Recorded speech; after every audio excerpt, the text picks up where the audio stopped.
2002 पासून अकोला जिल्हा न्यायालय येथे मोटर व्हेकल मध्ये वकील म्हणून काम करते।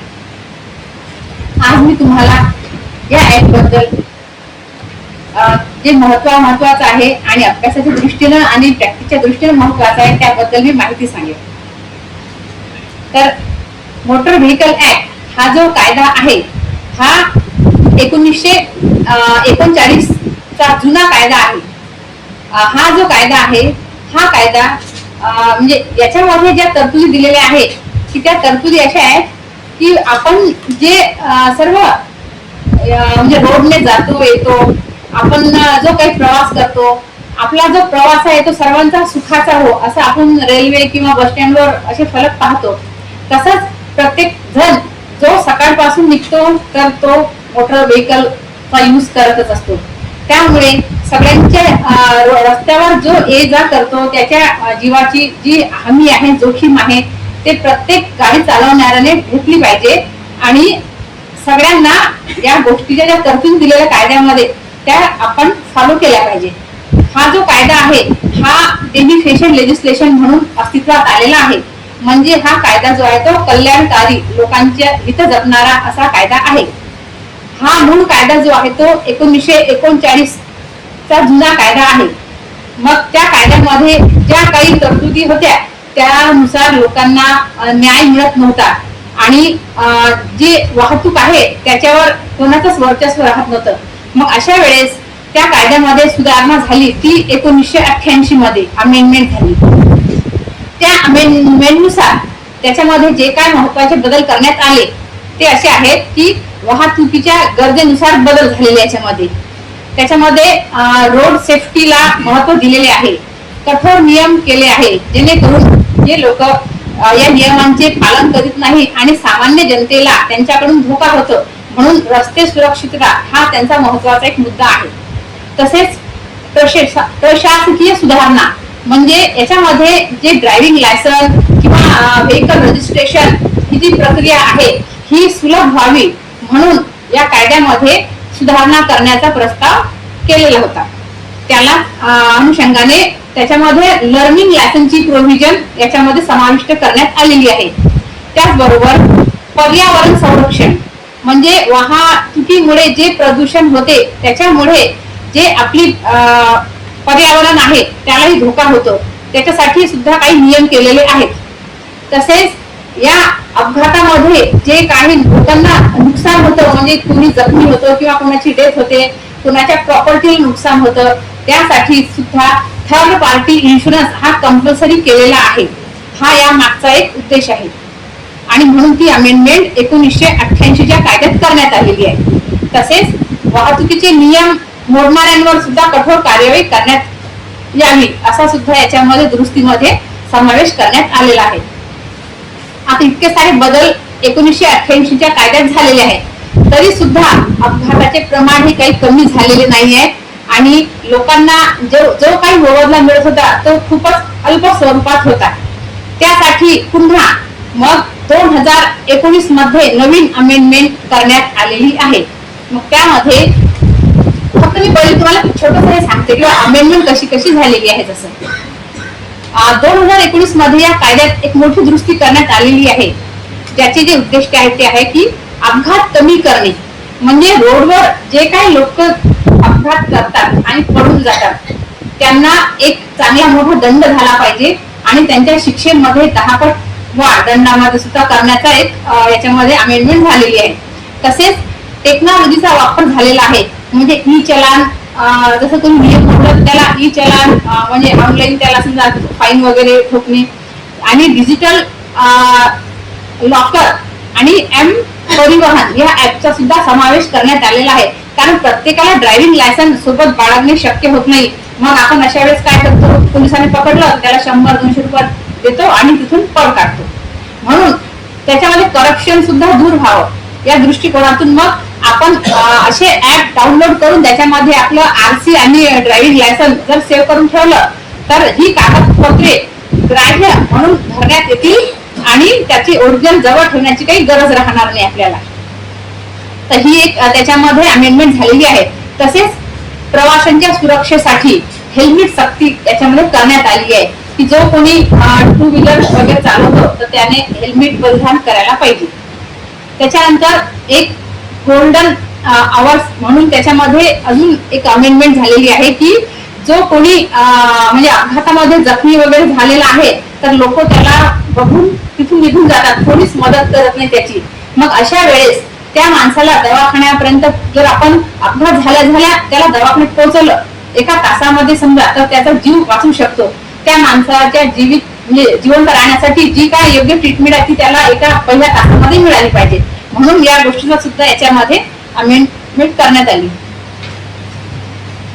तर अजून एक हिट अँड रनचा जो कायदा आहे की वाहन म्हणजे अपघात झाल्यावर लोक पडून जातात आणि अशा वेळेस सुद्धा त्या माणसाला मदत व्हावी, त्याला काहीतरी नुकसान भरपाई मिळावी म्हणून याच्यामध्ये सुधारणा करण्यात आलेली आहे. थोडक्यात हा कायदा रस्ते सुरक्षितता, वाहतुकीचे शिस्तबद्ध नियम आणि अपघात प्रसंगी नुकसान भरपाई देण्यासाठी तयार करण्यात आलेला आहे. आता थोडंसं डिटेलमध्ये सांगतो.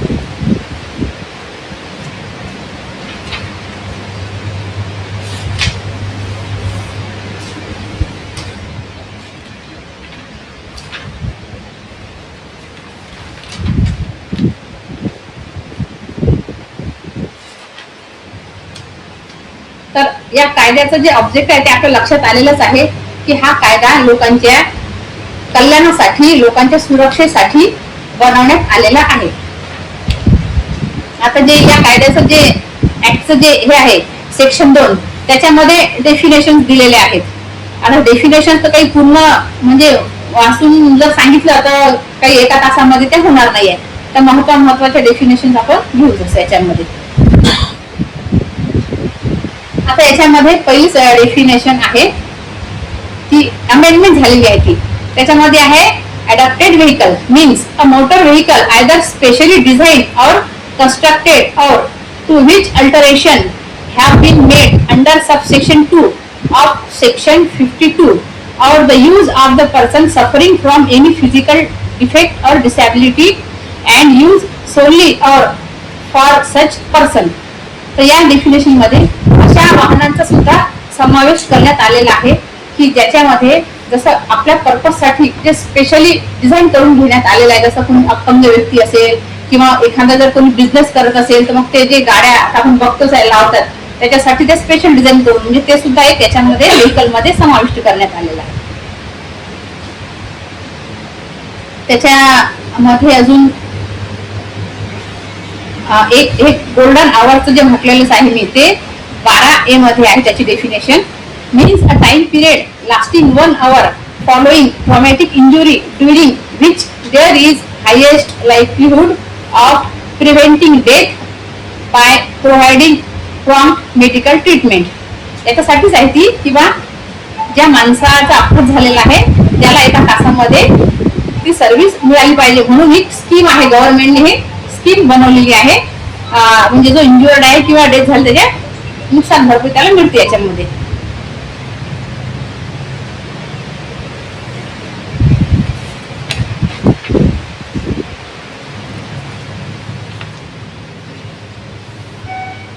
आता त्याच्यानंतर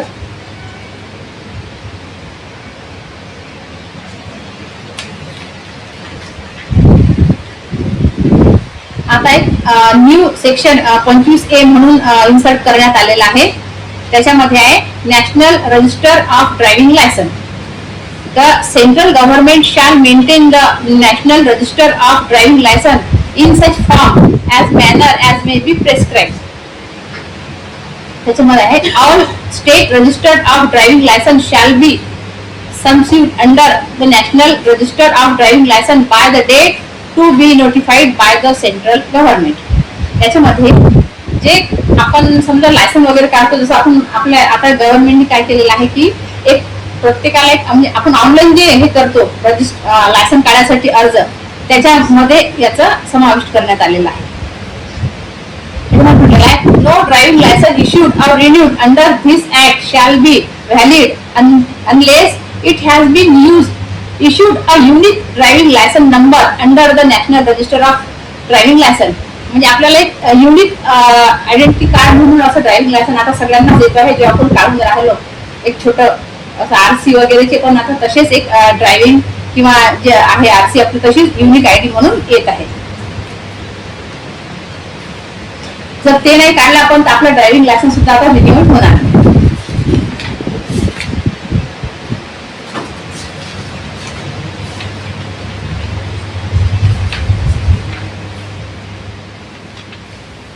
आता पहा, कोणताही अपघात झाला समजा रस्त्यावर, तर हा जो कायदा आहे मोटर व्हेकल ऍक्ट, या कायद्याला ही जी आहे हे काही ट्रायल नाही आहे. याच्यामध्ये जे काही दावे दाखल होतात ते ट्रायल नसून ते इन्क्वायरी आहे. आणि ती इन्क्वायरी कोर्टाला जेव्हा जेव्हा जे जे योग्य वाटलं त्या प्रकारे कोर्ट आपल्याला त्याच्यामध्ये विचारू शकतो किंवा आपण काय दाखल करायला पाहिजे काय नाही पाहिजे हे सजेस्ट करू शकतो. तर आता याच्यामध्ये जेव्हा अपघात झाला तेव्हा जुनं जे सेक्शन होतं आपलं 279, त्याच्यामध्ये रॅश अँड निग्लिजंट ड्रायव्हिंग करून जर कोणी अपघात केलेला आहे तर तो आयपीसीच्या अंतर्गत दाखल व्हायचा गुन्हा. आणि त्याला जी नुकसान भरपाई म्हणजे याला एव्हिडन्स ऍक्ट, सीपीसी आणि आयपीसी हे सगळे याला अप्लिकेबल आहे. तर याच्यामध्ये फक्त ज्याला जे एव्हिडन्स ऍक्ट आहे ते स्ट्रिक्टली अप्लिकेबल नाहीये, कारण ही ट्रायल नसून एक इन्क्वायरी आहे. म्हणून आपण जे काही एमव्ही ऍक्ट मध्ये जे पुरावे देतो तर त्याला एव्हिडन्स ऍक्ट सारखं ट्रीट करत नाही, किंवा तुम्ही असंच काऊन म्हटलं होतं तसं काऊन नाही म्हटलं, त्यामुळे हे याला अप्लिकेबल नाहीये.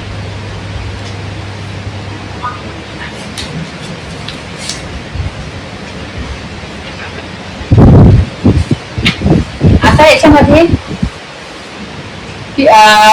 जे ऍक्सिडेंट झालेला आहे आणि समोरचा व्यक्ती जखमी झालेला आहे त्याच्यामध्ये, तर त्याच्यामध्ये पहिले तर जो आरोपी आहे त्यानं अपघात करून तो त्याच्या विरुद्ध पोलीस स्टेशनमध्ये गुन्हा रजिस्टर होईल. गुन्हा रजिस्टर झाला तर त्याच्यामध्ये जर एखाद्याला जखमी झालेला आहे तो, तर त्याच्यामध्ये त्याला जे सेक्शन होते म्हणजे जुनेवाले सेक्शन 337, 338 आणि जर डेथ झाली तर 304A अशा स्वरूपात ते गुन्हे दाखल व्हायचे. आता त्याचे सेक्शन बदललेले आहे बीएनएस ऍक्ट नुसार. तर जर कोणी जखमी झालेला आहे तर ग्रीवियस हर्ट याच्यामध्ये जे त्याची डेफिनेशन दिलेली आहे आणि ही डेफिनेशन जी आयपीसी मध्ये आहे ती तशीच याच्यामध्ये दिलेली आहे. जसं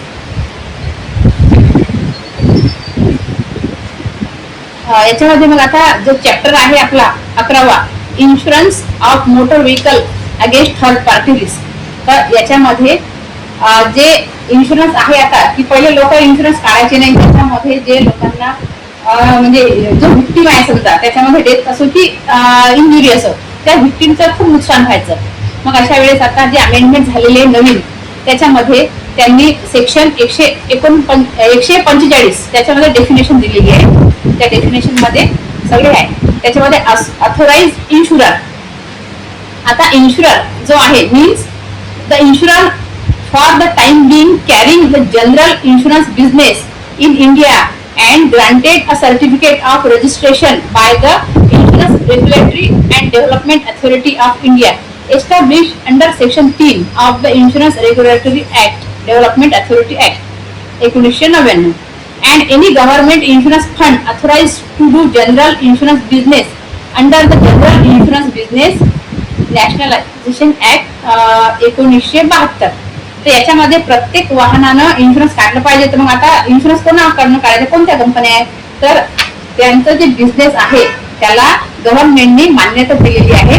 अशा इन्शुरन्स कंपन्या जे या कायद्याच्या अंतर्गत मोडतात आणि त्यांच्याकडनं आपण ते इन्शुरन्स काढू शकतो.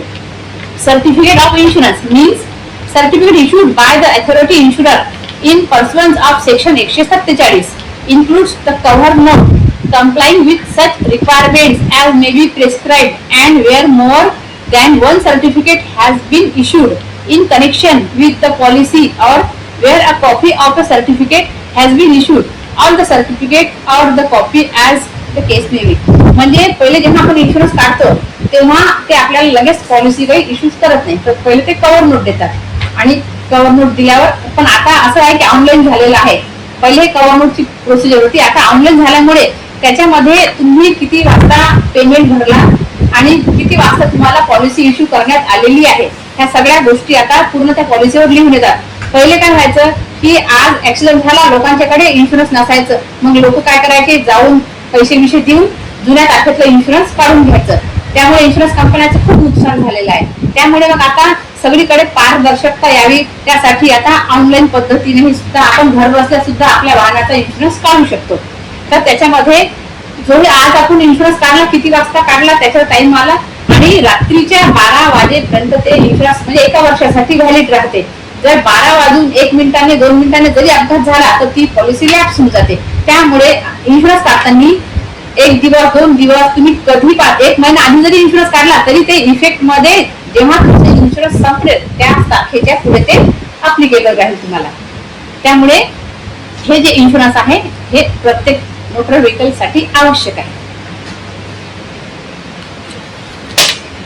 आता मोटर व्हेकलचं अजून एक सांगते.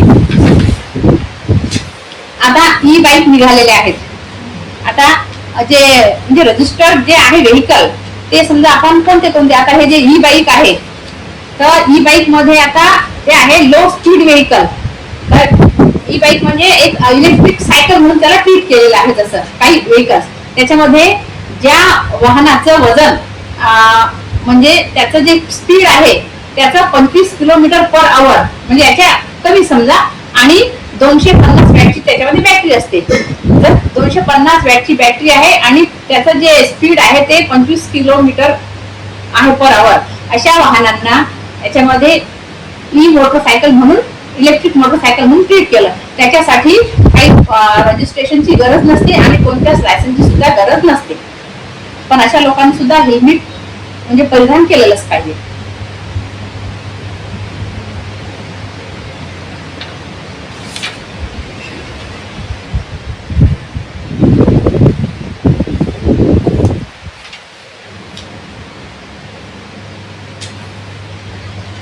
आता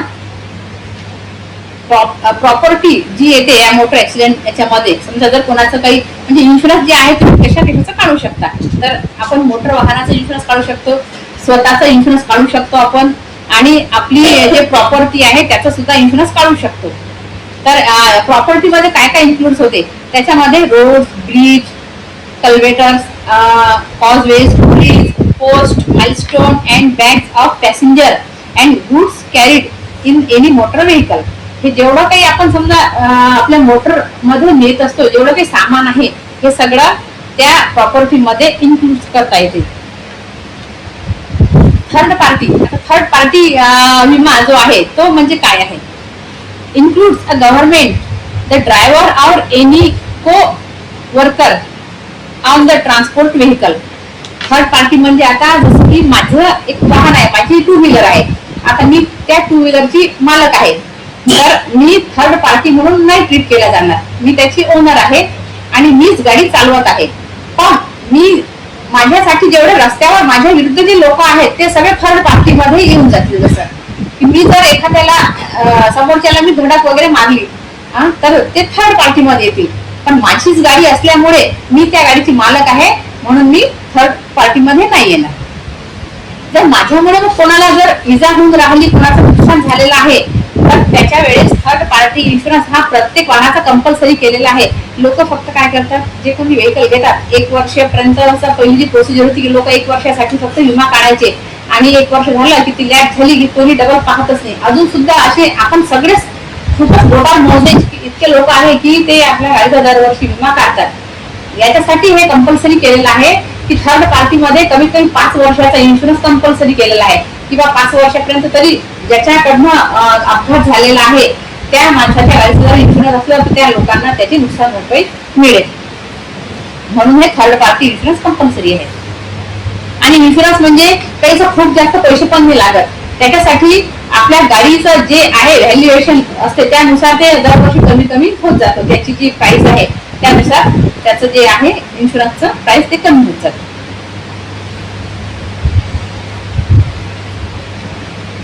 necessity for insurance against third party पाहिलंच आपण. No person shall use except as a passenger or cause or allow any other person to use a motor vehicle in a public place unless there is in force in relation to the use of the vehicle by the person or that other person as the case may be A policy of insurance complying with the requirements of this chapter. Provided that in the case of the vehicle carrying or meant to carry dangerous or hazardous goods, there shall also be policy of insurance under the Public Liability Insurance Act. म्हणजे याच्यामध्ये हे दिलेलं आहे की third पार्टीचं जे आहे insurance ते म्हणजे जे पब्लिक आहे त्यांच्या सेफ्टीसाठी आवश्यक आहे. पण त्याच्यामध्ये जे आहे जसे की गॅस वगैरे नेतात, पेट्रोलियम वगैरे असे पदार्थ आहेत ज्वलनशील ज्याला म्हणतो आपण, ते जे कॅरी करून नेतात त्यांच्यासाठी त्यांना स्पेशल विमा काढावा लागतो त्याचा.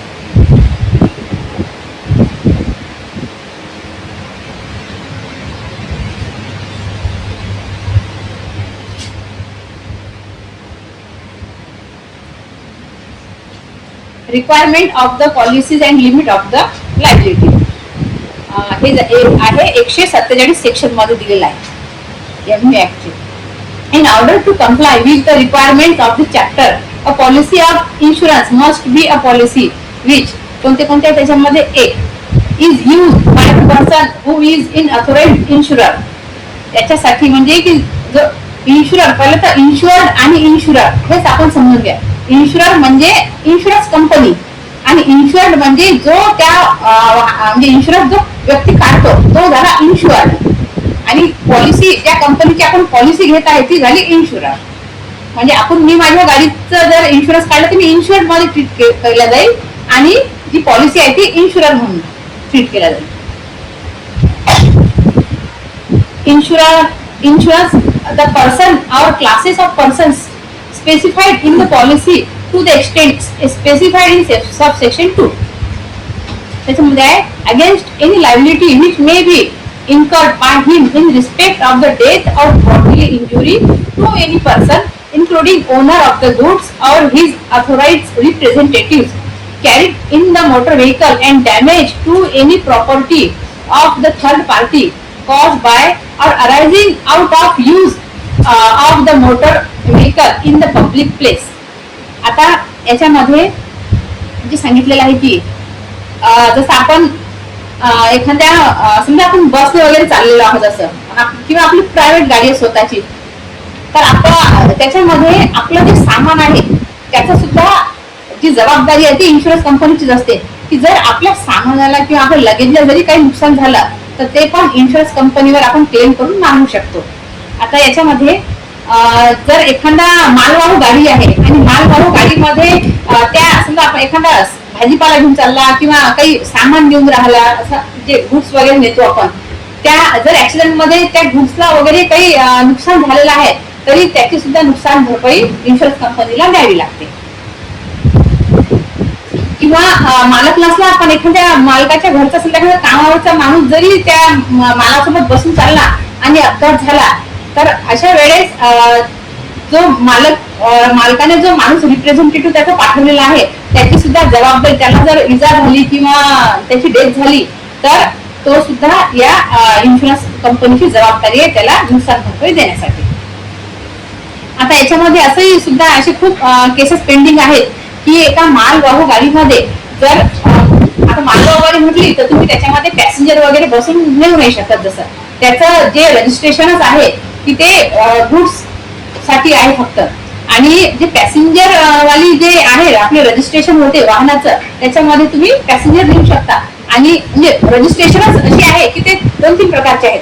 जसं प्रायव्हेट व्हेकल आहे म्हणजे प्रायव्हेट यूज साठी करून राहिलो आपण, आणि एक गुड्स व्हेकल म्हणून आहे आणि पॅसेंजर व्हेकल आहे. तर जर प्रायव्हेट गाडीमध्ये सुद्धा तुम्ही म्हणजे भाड्याने किंवा म्हणजे अवॉर्ड वगैरे असे घेऊन काही रिवॉर्ड वगैरे घेऊन त्यांना लोकांना बसू नाही शकत. जर प्रायव्हेट गाडीमध्ये तुम्ही भाडं खूप लोक करतात, स्वतःची कार वगैरे घेतात आणि लोकांना भाड्याने देतात असं एका ठिकाणी जाण्यासाठी समजा, तर आपण तसं जरी केलं तर ते बीच होणार आहे, इन्शुरन्स कंपनी त्याच्यासाठी लायबल नाही राहणार आहे. म्हणून ज्या प्रकारचं रजिस्ट्रेशन आहे त्याच प्रकारे आपण त्या वाहनाचा यूज करणे आवश्यक आहे. आता याच्यामध्ये गुड्स व्हेकल मध्ये जर त्या मालाला जरी नुकसान झालं तरी इन्शुरन्स कंपनी म्हणजे थर्ड पार्टी म्हणून ते ट्रीट करणार आहे, तर ते त्याच्यामध्ये नुकसान भरपाई देण्यासाठी लायबल आहे. आणि याच्यामध्ये गुड्स व्हेकल मध्ये जे लोक बसणार आहेत ते पण सुद्धा थर्ड पार्टी मध्येच येणार आहे, त्यामुळे त्यांची नुकसान भरपाई मिळणार आहे. आता पुढच्या याच्यामध्ये आहे against the death or body injury to any passenger of a transport vehicle except gratuitous passenger of a goods vehicle caused by arising out of the use of the motor vehicle in a public place. आता जे ट्रान्सपोर्टचं vehicle आहे त्याच्यामध्ये तर passenger म्हणून ते बसू शकतात, फक्त गुड्स व्हेकल जे आहे त्याच्यामध्ये ते बसू नाही शकत पॅसेंजर म्हणून.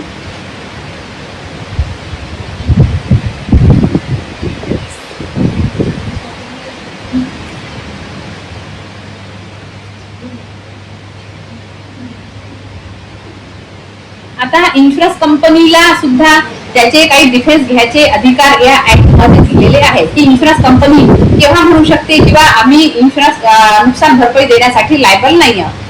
तर त्याच्यासाठी सेक्शन 148 मध्ये आहे validity of policies of insurance issued in reciprocating countries. त्याच्यामध्ये असे खूप सारे आहे 1, 2, 3 असे. आणि त्याच्यामध्ये अजून 149 जो सेक्शन आहे तो म्हणतो की settlement by insurance company of procedure therefor. म्हणजे इन्शुरन्स कंपनीने जर एखादा दावा नुकसान भरपाईचा सेटल केला तर तो फायनल फुल अँड फायनल राहील, त्याच्यासाठी ते पुन्हा अपील वगैरे दाखल करू शकत नाही. म्हणून सेक्शन 149 जे आहे ते सगळ्यांवर बंधनकारक आहे, त्याच्यासाठी ते डबल दान मागू नाही शकत. 150 section duty of insurance to satisfy judgement and award against person insured in respect of third party risk. म्हणजे जे काय जजमेंट वगैरे कोर्टाने दिलेलं आहे, समजा एखाद्याने दावा केला आणि जे जजमेंट दिलं तर ते इन्शुरन्स कंपनीवर बंधनकारक आहे की त्यांनी ते नुकसान भरपाई त्या विक्टीमला देण्यात यावी. परंतु या सेक्शन मध्ये इन्शुरन्स कंपनी डिफेन्स सुद्धा घेऊ शकते. त्यांचे जे डिफेन्स आहे ते सांगते that there has been a breach of specified condition of the policy being one of the following condition, namely कोणत्या कोणत्या आहेत त्या? a condition excluding the use of the vehicle, की आपण ज्या वाहनाचा उपयोग ज्या कारणासाठी करत आहोत ते सोडून जर आपण दुसऱ्या कामासाठी त्याचा उपयोग करत आहोत. म्हणजे आपण जर आताच म्हटलं मी की गुड्स व्हेकलला आपण जर भाड्याने, आता लोक खूपदा करतात असं, ट्रक मध्ये लग्नाचं वराळ भरून नेतात, ट्रॅक्टर मध्ये सुद्धा हे मजूर वगैरे भरून नेतात, जसं ट्रॉलीमध्ये खूपदा ट्रॉल्या पलटी होतात. अशा वेळेस ती इन्शुरन्स कंपनी त्यांच्यासाठी लायबल नाहीये, म्हणून असं ते डिफेन्स घेतात. तसंच for hire and reward where the vehicle is on the date of the contract of the insurance a vehicle not covered by the permit to play for hire or reward. म्हणजेच की एखादा private vehicle आहे तर ते भाड्याने जर दिलं त्यांनी तेव्हा सुद्धा कंपनी म्हणू शकते की आम्ही याच्यासाठी लायबल नाही आहे नुकसान भरपाई देण्यासाठी. तसंच for organising race and speed testing. आता काही काही मुलं समजा त्यांच्याजवळ जे वाहन आहे त्याचं आता रेसिंग वगैरे, यंग मुलं जे आहेत ते रेस लावतात आणि जे म्हणजे स्वतःचं जे वाहन आहे प्रायव्हेट वाहन ते सुद्धा तुम्ही रेस वगैरे साठी वापरू नाही शकत, तेव्हा सुद्धा इन्शुरन्स कंपनी ते नुकसान भरपाई देण्यासाठी टाळू शकते. आता मी पूर्ण सेक्शन नाही घेत कारण खूप मोठा ऍक्ट आहे, जे महत्वाचे आहे तेच घेत आहे. आता सेक्शन जे आहे 160 duty to furnish particular of vehicle involve in the accident.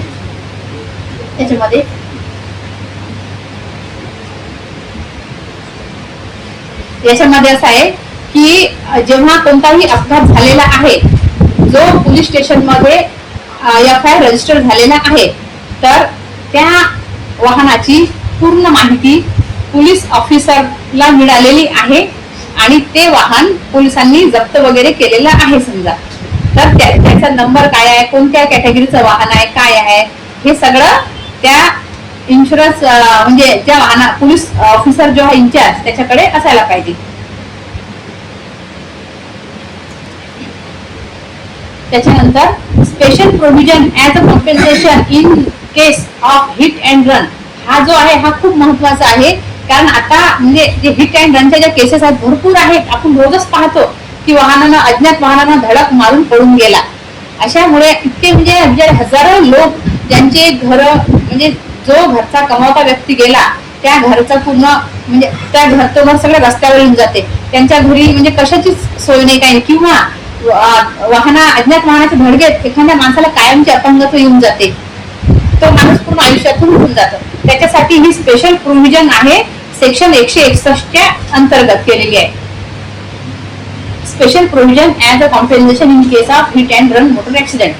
त्याच्यामध्ये notwithstanding anything content in any other law for the time being in force or any instrument having in force of the law, the central government shall provide for paying in accordance with the provision of this act and scheme made under subsection 3 compensation in respect of the death or grievous hurt to the person resulting from hit and run case motor accident.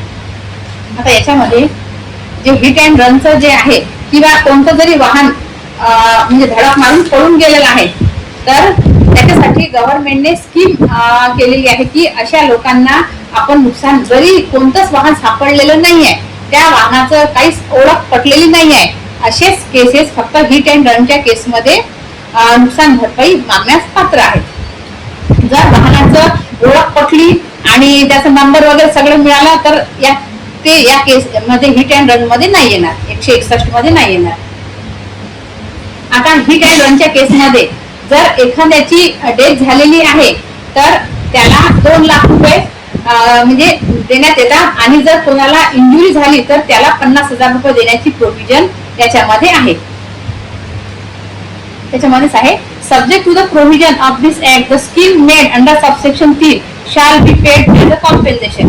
तर हे जे आहे ही scheme जी आहे ही scheme central गव्हर्नमेंटने दिलेली आहे आणि ती प्रत्येक व्हिक्टिमला नुकसान भरपाई काही ना काही मिळावी म्हणून हे स्पेशल अमेंडमेंट करण्यात आलेलं आहे. याच्यामध्ये the central government may by notification in the official gazette make a scheme specifying the manner in which the scheme shall be administered by the central government or general insurance council. Be made the officer or authorities to whom such application may be made, the procedure to be followed by such officer or authorities for considering the passing order on such application and all other matters connected with incidental to the administration of the scheme and the payment of the compensation under this section. तर या section मध्ये प्रत्येक कोर्टामध्ये आपल्याही कोर्टामध्ये ह्या तरतुदी लागू आहेत. त्याच्यामध्ये फिक्स अमाऊंट आहे फक्त की डेथ मध्ये 2 लाख आणि इंजुरी मध्ये 50,000. नंतर जे सेक्शन आहे 162 स्कीम फॉर गोल्डन अवर्स, जे मी मगाशीच म्हटलेलं आहे की हे सुद्धा याच्यामध्ये विक्टिमला काहीतरी नुकसान भरपाई मिळावी किंवा त्याचा जीव वाचावा यासाठी अमेंडमेंट करण्यात आलेली आहे. Golden scheme for golden our.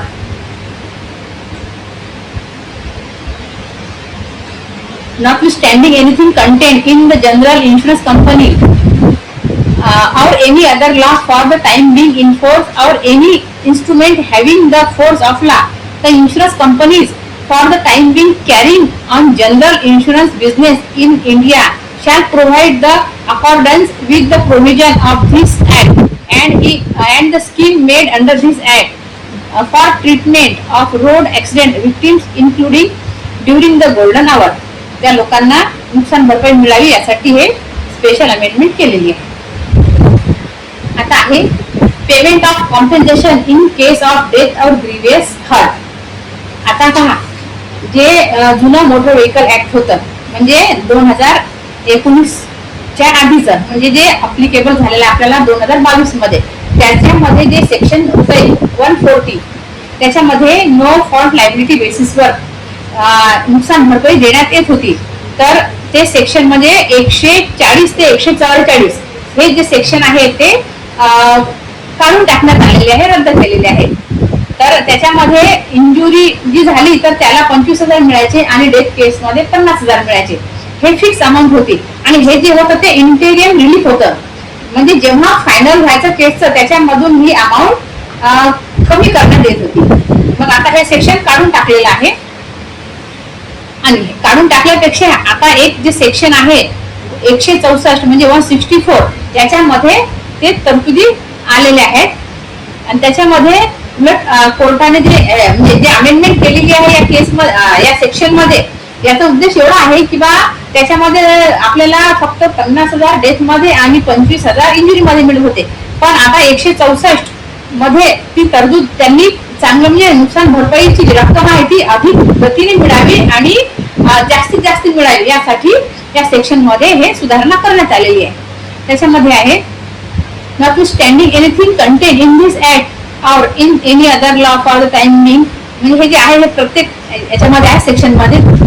The owner of the motor vehicle or authorised insurer shall be liable to pay in the case of the death or grievous injury due to any accident.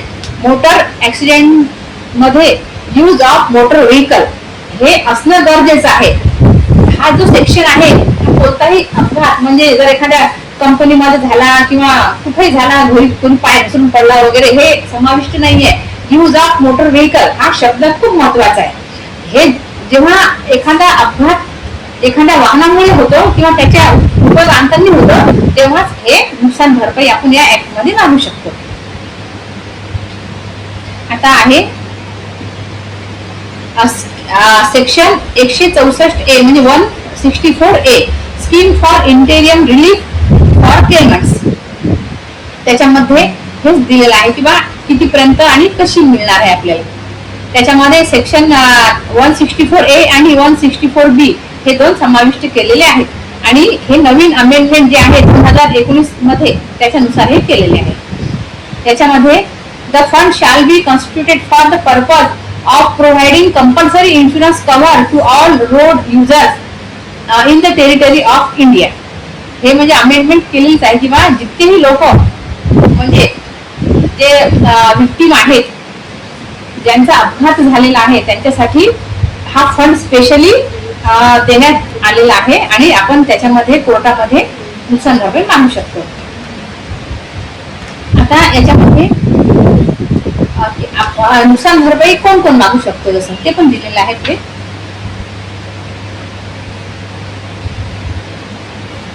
हे जे आहे म्हणजे 164 हा जो section आहे हे specially याच्या hit and run केस साठी समजा लागू झालेला आहे. तर त्याच्या अशा केसमध्ये सुद्धा जे रिप्रेझेंटेटिव्ह आहे, विक्टिम आहे किंवा त्याचे रिप्रेझेंटेटिव्ह आहे ते लोक याच्यामध्ये अप्लाय करू शकतात.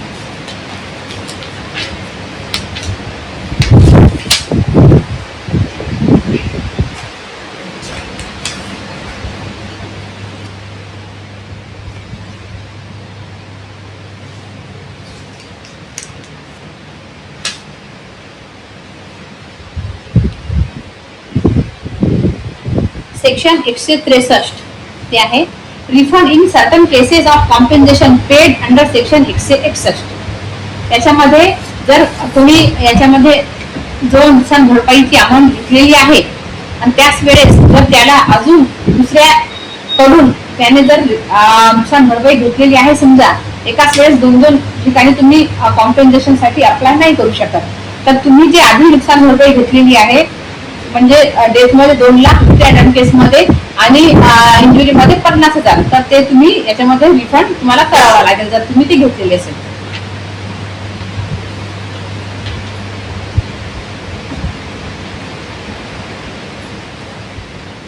सेक्शन 164A हे इंटेरियम रिलीफ आहे.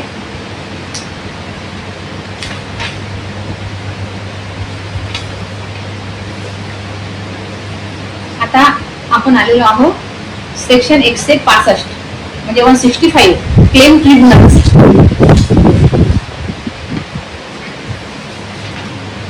आता याच्यामध्ये जे आपलं राज्य सरकार आहे त्यांनी याच्या प्रत्येक ठिकाणी एक क्लेम ट्रिब्युनल स्थापित केलेलं आहे की जेणेकरून कोर्टाचं जे ओझं आहे ते कमी व्हावं. कारण कोर्टाकडे बाकीचे इतके मॅटर असतात, त्यामुळे ऍक्सिडेंट केस मध्ये लोकांना जे आहे किंवा त्यांना नुकसान भरपाईची रक्कम अति म्हणजे जलद गतीने मिळावी आणि त्यांच्यासोबत न्याय व्हावा म्हणून ट्रिब्युनलची स्थापना करण्यात आलेली आहे.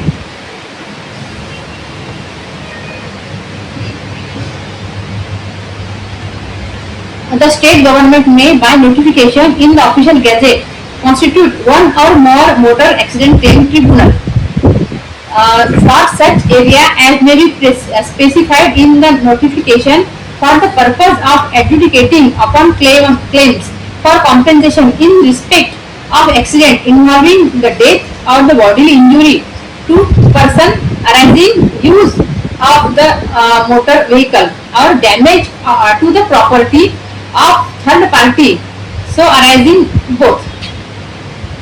याच्यामध्ये जे आहे एक्सप्लेनेशन ही आहे, for the removal of doubts it is hereby declared that the expression claims for compensation in respect of accident involving the death or a bodily injury to the person arising out of the use of the motor vehicle includes claim for compensation under section 164.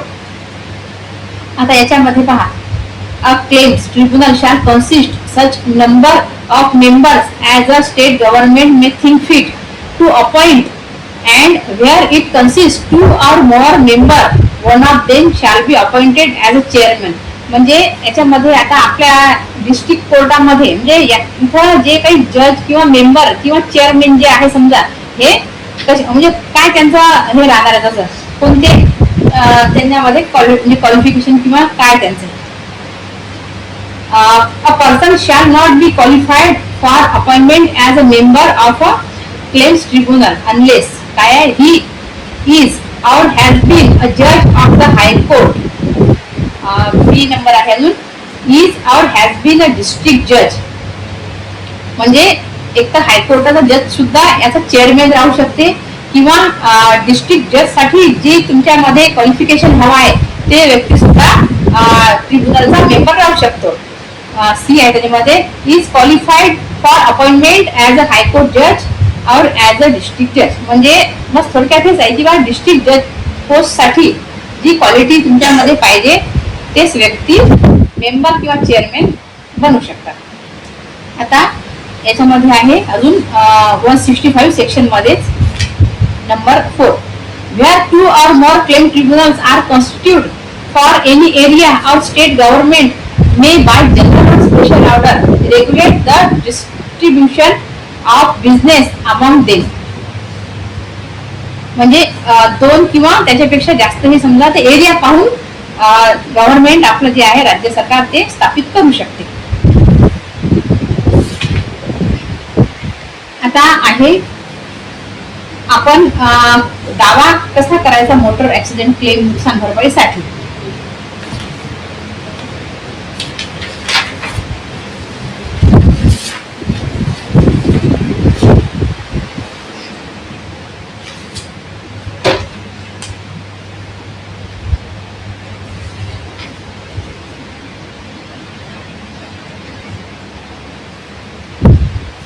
Section 166. An application for compensation arising out of accident of the nature specified in subsection 1 of section 165 may be made by the person who is sustained the injury. म्हणजे पहिले तर ज्या व्यक्तीला काही म्हणजे injury आलेली आहे तो व्यक्ती स्वतः करू शकतो. By the owner of the property किंवा कोणाच्या प्रॉपर्टीचं नुकसान झालेलं आहे तो व्यक्ती सुद्धा ते नुकसान भरपाई मागायला जाऊ शकतो. आणि where the death as a resulted from the accident by all or any of the legal representative of the deceased. म्हणजे ज्याची कोणाची डेथ झालेली आहे तर त्याचे लिगल रिप्रेझेंटेटिव्ह नुकसान भरपाई मागू शकतात. आता या ऍक्ट मध्ये कुठेही लिगल हेअर म्हणून शब्द वापरण्यात आलेला नाहीये. मोटर व्हेकल ऍक्ट मध्ये लिगल रिप्रेझेंटेटिव्ह हा शब्द म्हटलेला आहे. मग लिगल रिप्रेझेंटेटिव्हची डेफिनेशन पुढे दिलेलीच आहे.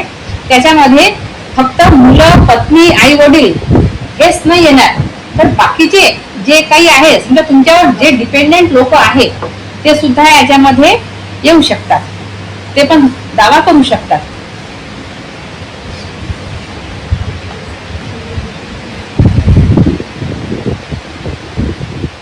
नुकसान भरपाईचा दावा आता याच्यामध्ये प्रोव्हिजन दिलेला आहे. Provided further the where a person accept compensation under section 164 in accordance with the procedure provided under section 149 is claim petition before the claim tribunal shall lapse. म्हणजे ज्या लोकांनी 149 अंतर्गत सेटलमेंट केलेलं आहे इन्शुरन्स कंपनी सोबत, म्हणजे त्यांनी तेवढी रक्कम घेऊन सेटलमेंट केला आणि केस काढून टाकली, मग ते 166 मध्ये पुन्हा दावा दाखल नाही करू शकत. नंबर 2 आहे 166. Every application under subsection 1 shall be made at the option of the claimant either to the claim tribunal having jurisdiction over the area in which the accident occurred or to the claim tribunals within the local limits of whose jurisdiction the claimant reside and carries the business, or within the local limits of whose jurisdiction the defendant resides, and shall be in such form and contain such particulars as may be prescribed. In short मध्ये याच्यामध्ये कुठं दावा करू शकतो. Jurisdiction काय आहे तर एक आहे ज्या ठिकाणी अपघात झालेला आहे, म्हणजे ज्या पोलीस स्टेशन, जो लोकल पोलीस स्टेशन आहे ज्याचं कोर्ट आहे बा, आणि ते डिस्ट्रिक्ट जजचं कोर्ट, त्या ठिकाणी तुम्ही दावा दाखल करू शकता. याच्यामध्ये विक्टिम म्हणजे इंज्युअर्ड पर्सन किंवा क्लेमंट म्हणजे डिसीजचे जे आहे लिगल रिप्रेझेंटेटिव्ह तिथे राहत असतील त्या ठिकाणी ते दावा दाखल त्यांच्या जे लोकल कोर्टमध्ये दावा दाखल करू शकतात. तसेच गैर अर्जदार म्हणजे याच्यामध्ये डिफेंडंट जे लोक आहे ते कोण कोण असतं. मोटर ऍक्सिडेंट मध्ये ड्रायव्हर असतो, गाडीचा मालक असतो आणि इन्शुरन्स कंपनी असते. तरी मोटर व्हेकल ऍक्ट मध्ये ड्रायव्हरला आपण पार्टी बनवून म्हणजे नेसेसरी नाहीये पार्टी बनवणं, पण आजकाल काय होते कधी कधी मोटर व्हेकल नियमाच्या नुसार लोक इन्शुरन्स काढत नाही.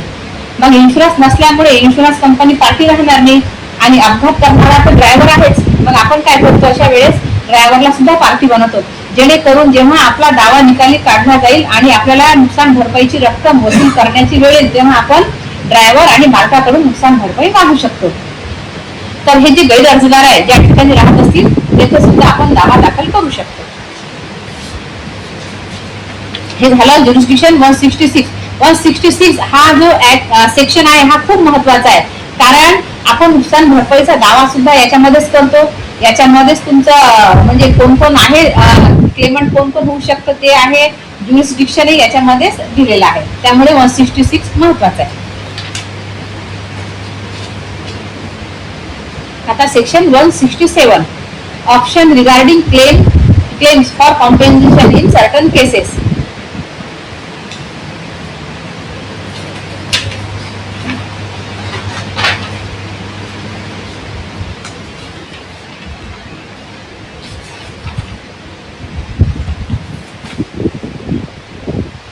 आता याच्यामध्ये कधी कधी आता एखादा समजा कामगाराचा मृत्यू झाला, जसं की एखाद्याकडे एक व्यक्ती ड्रायव्हर म्हणून काम करून राहिला तर त्याचा अपघात झाला तर मग तो स्वतः जखमी झाला किंवा त्याची डेथ झाली तर मग त्याच्या नुकसान भरपाईची रक्कम मागण्यासाठी तो म्हणजे कुठं कुठं दावा दाखल करू शकतो.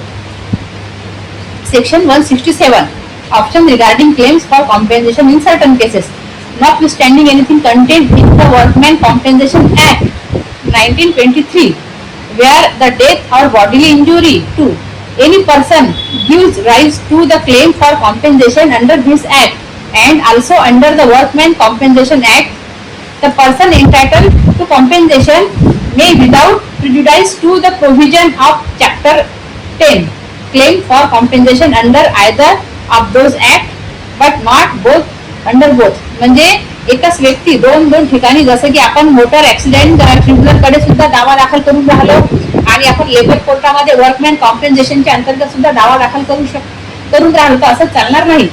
एकाच वेळी तुम्ही दोन ठिकाणचा मोबदला नाही घेऊ शकत. तुम्ही तुम्हाला असं बंधन नाहीये, तुम्ही ट्रिब्युनल कडे दावा दाखल करू शकता आणि लेबर कोर्टमध्ये सुद्धा दावा दाखल करू शकता. परंतु लेबर कोर्टमध्ये कोणते लोक जातील जे कामगार म्हणून ट्रीट केलेले आहेत तेच लोक. जर थर्ड पार्टीचे जे क्लेम आहेत ते आपल्या ट्रिब्युनलकडे चालणार आहे. फक्त वर्कमॅन कॉम्पेन्सेशन मध्ये जे वर्कमॅनच्या डेप्युटेशन मध्ये मोडतात तेच लोक तिकडे जातात. पण त्या लोकांना सुद्धा ऑपॉर्च्युनिटी आहे, ऑप्शन आहे त्यांना की तुम्ही इथे पण दाद मागू शकता, दोन्ही ठिकाणी नाही मागू शकत. Section 168 award of the claim tribunal. आता दावा दाखल झाला 166 मध्ये, तो पूर्ण चालला मग आता त्याच्यानंतर ट्रिब्युनल अवॉर्ड पास करेल, जजमेंट देईल.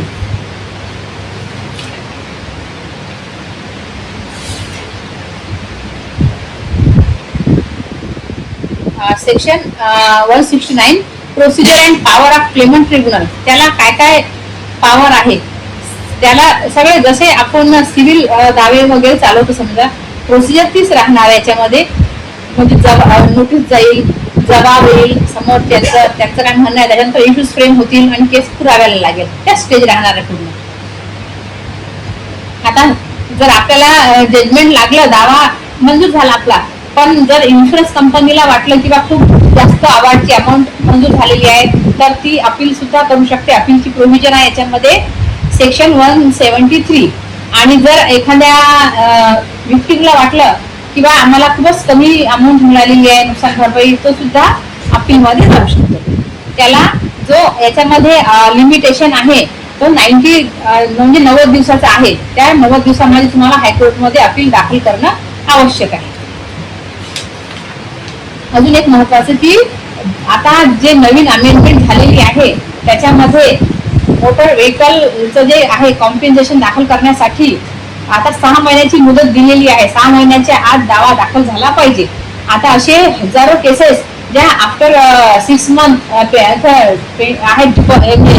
दाखल झालेले आहेत, त्या तशाच पेंडिंग पडलेल्या आहे. अजूनही हायकोर्टामध्ये रिट दाखल आहे पण जजमेंट झालेलं नाही आहे.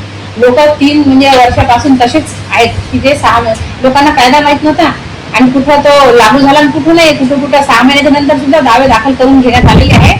पण अशा मग जेव्हा दावे म्हणजे नाकारू पण नका, सुप्रीम कोर्टने म्हटलेलं आहे की तुम्ही दावा नाकारू नका, पण अजून त्याच्यावर काही जजमेंट झालेलं नाही सुप्रीम कोर्टाचं. त्यामुळे 6 महिन्याच्या आत जेव्हा अपघात झाला त्या अपघाताच्या पासून 6 महिन्याच्या आत दावा दाखल करणं अनिवार्य आहे. आता याच्यामध्ये फॉर्म्युला काय राहणार आहे, जसं नुकसान भरपाई आपण जी मागतो ती कशाच्या आधारे मागतो, त्याचं काय आयोगा क्रायटेरिया दिलेला, जसं तर याच्यामध्ये सेक्शन जो शेड्यूल 2 आहे त्याच्यामध्ये त्याचं पूर्ण चार्टच दिलेला आहे की याच्यामध्ये हे पहा. अजून एक महत्वाचं सांगते की नुकसान भरपाई अजून जर एखाद्या बाईच्या पोटात बाळ असेल आणि अपघातामध्ये तिच्या पोटातलं बाळ हे झालं, मिसकॅरेज झालं किंवा त्याची डेथ झाली, त्या बाळाच्या डेथचे सुद्धा नुकसान भरपाई आपण मागू शकतो. कारण तो सुद्धा एक जिवंत व्यक्ती म्हणून आपण जसं हिंदू लॉमध्ये त्याचा शेअर असते तसं त्याच्यामध्ये त्याला ट्रीट केलेलं आहे. तर तो सुद्धा याच्यामध्ये त्याच्यावर नुकसान भरपाईची प्रोव्हिजन दिलेली आहे. तसंच आता याच्यामध्ये दावा कसा म्हणजे आपण हे करू, कॅल्क्युलेट करू, तर इंज्युअर्ड किंवा डेथ पर्सन जो आहे, आता इंज्युअर्डच्या बद्दल पहिले बोलते. इंज्युअर्ड एखाद्या अपघातामध्ये एखाद्याला कायमचे अपंगत्व आलेले आहेत, त्याच्यासाठी मग त्याचं जे ट्रीटमेंट झाल्यानंतर त्याला किती टक्के अपंगत्व राहिलेलं आहे याच्यासाठी सिव्हिल सर्जनकडे तुम्हाला सर्टिफिकेट घ्यावं लागतं. त्याला फॉर्म कंप्लीट सर्टिफिकेट असे म्हणतात. आणि त्या सर्टिफिकेटवर तो माणूस म्हणजे आता प्रत्येकाची डिसॅबिलिटी जी आहे ती वेगळी वेगळी असते. याच्यामध्ये तुमच्या कामाच्या स्वरूपावर किती परिणाम होत आहे त्या डिसॅबिलिटीचा, ह्या अनुषंगाने तुमचं जे आहे नुकसान भरपाई ठरविण्यात येते. आता एखादा व्यक्ती जर हमाल आहे आणि त्याचा सुद्धा पाय फ्रॅक्चर झालेला आहे किंवा त्याच्या पायाचं अॅम्प्युटेशन झालेलं आहे म्हणजे कट झालेला आहे, तर तो व्यक्ती हमालीचं काम पुढे करू नाही शकणार. म्हणजे त्याचं जे आहे तो 100% त्या वर्क पासून हे झालेलं आहे, समजा त्याचं नुकसान झालेलं आहे.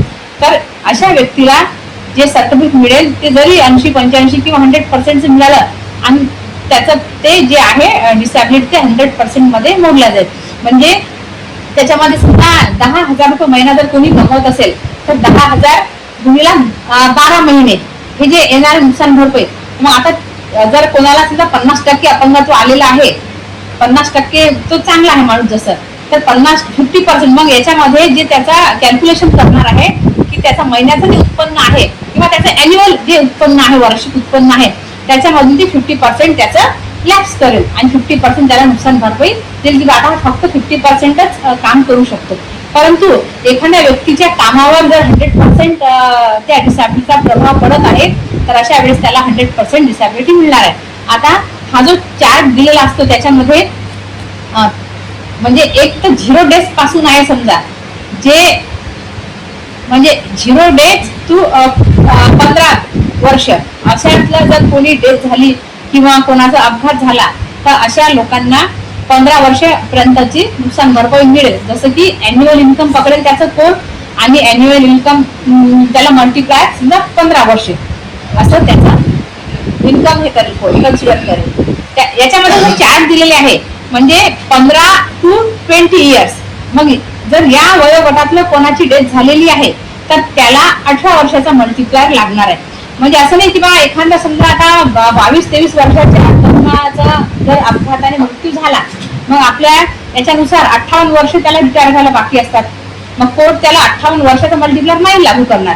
कारण हे जे आहे हे सुप्रीम कोर्टाने गाईडलाईन दिलेले आहे, त्या गाईडलाईन नुसारच हे क्रायटेरिया दिले म्हणजे पकडला जातो की याचं जे आहे हे फिक्स आहे. आता जे आहे ना हे आता हे प्रणय शेट्टीचं जे जजमेंट आलेलं होतं, प्रणय शेट्टीच्या जजमेंटच्या नुसारच आता जे चार्ज दिलेला आहे तो अप्लिकेबल आहे.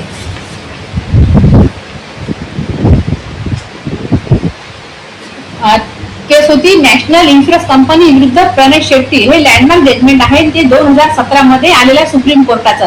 याच्यामध्ये महत्वाच्या गोष्टी कोर्टाने डिक्लेअर केलेल्या आहे, अजून क्लिअर केलेल्या आहे. त्याच्यामध्ये जसं फ्युचर प्रॉस्पेक्ट जे असते, जसं की महागाईचा जो आहे प्रत्येकाला, जसं की गव्हर्नमेंट सर्वंट आहे त्यांना महागाई भत्त्याची वाढ मिळत असते जसं, तर तसंच मग आपला जो एखादा मजूर आहे बा त्याचे रोजगार समजा वाढतोच, त्यालाही ते नुकसान भरपाई त्या स्वरूपात त्याच्यामध्ये समाविष्ट करावी असं या जजमेंट मध्ये म्हटलेलं आहे.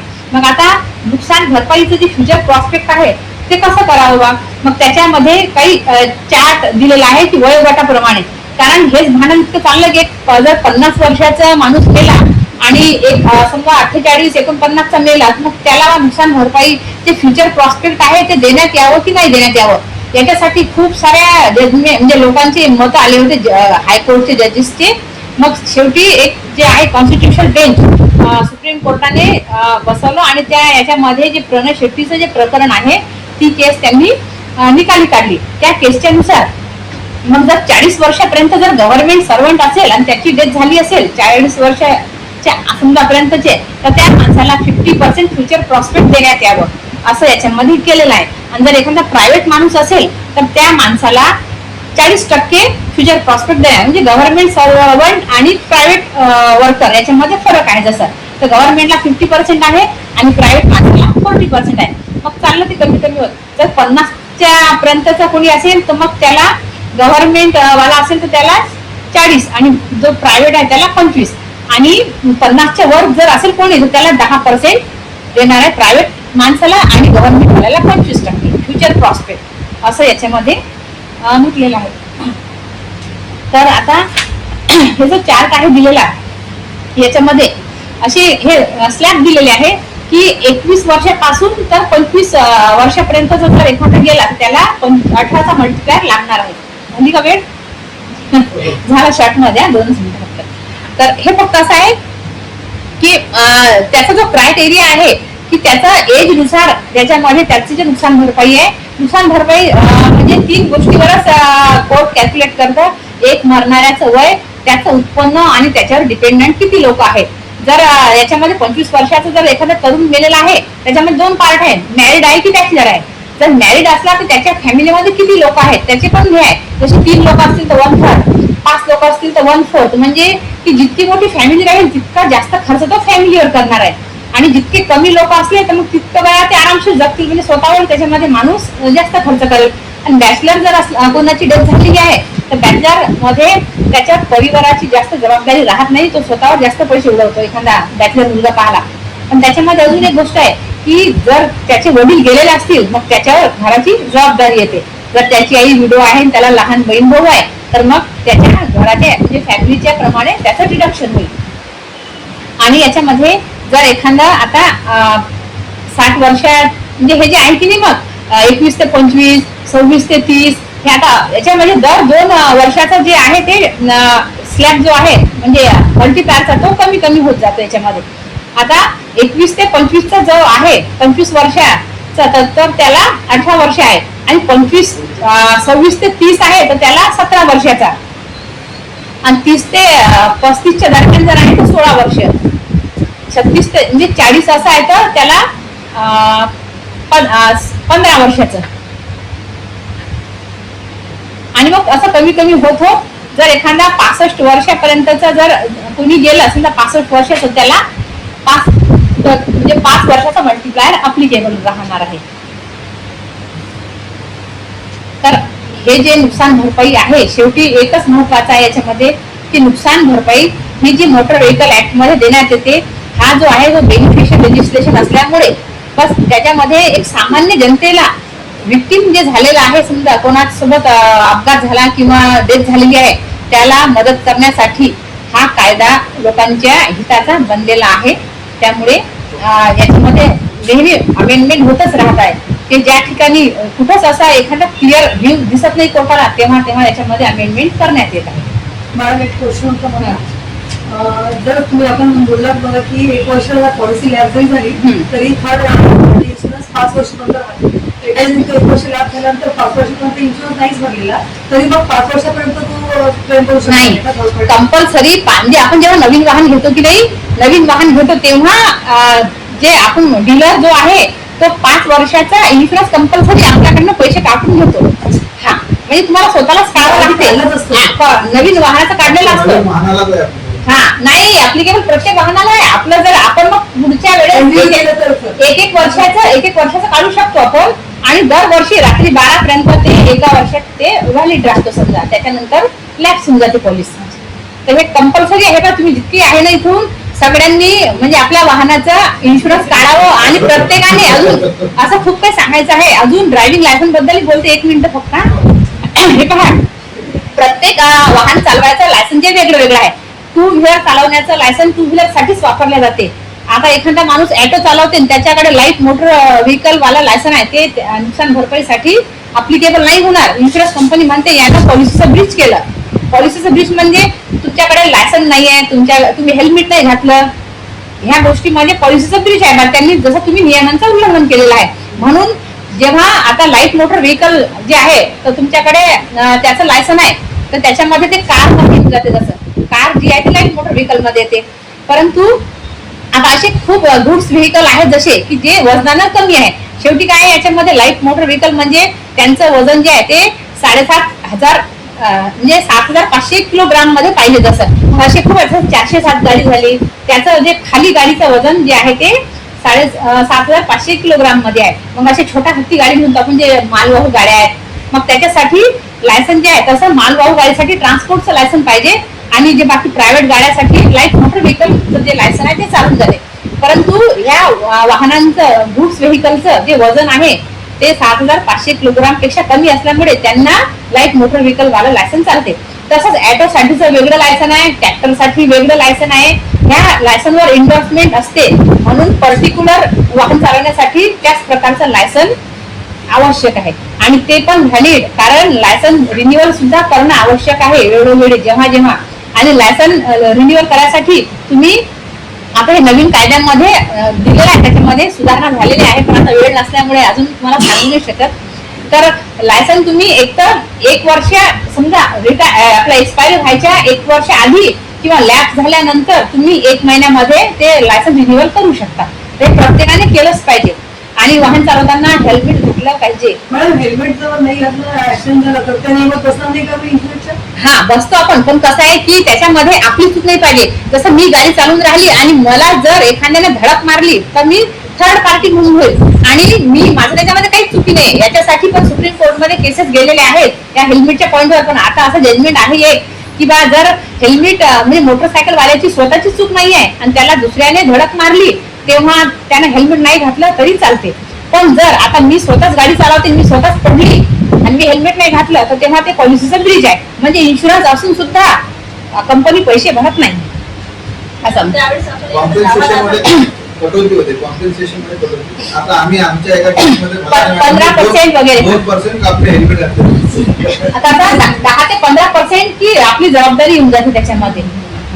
ज्यावेळेस एखादा मोटर ऍक्सिडेंटचं क्लेम पिटिशन आपल्याला दाखल करायचं आहे त्यावेळेस नेमकी कोणकोणती कागदपत्र आपण जमा करायची? हा तेव्हा प्रत्येक पोलीस स्टेशन मध्ये जसं आता हिट अँड रन केस असली आणि त्याच्यामध्ये वाहन सापडलंच नाही, त्याचा नंबर नाही, काहीच माहित नाही, तेव्हा रिपोर्ट देणं आवश्यक आहे अज्ञात वाहनाच्या विरुद्ध.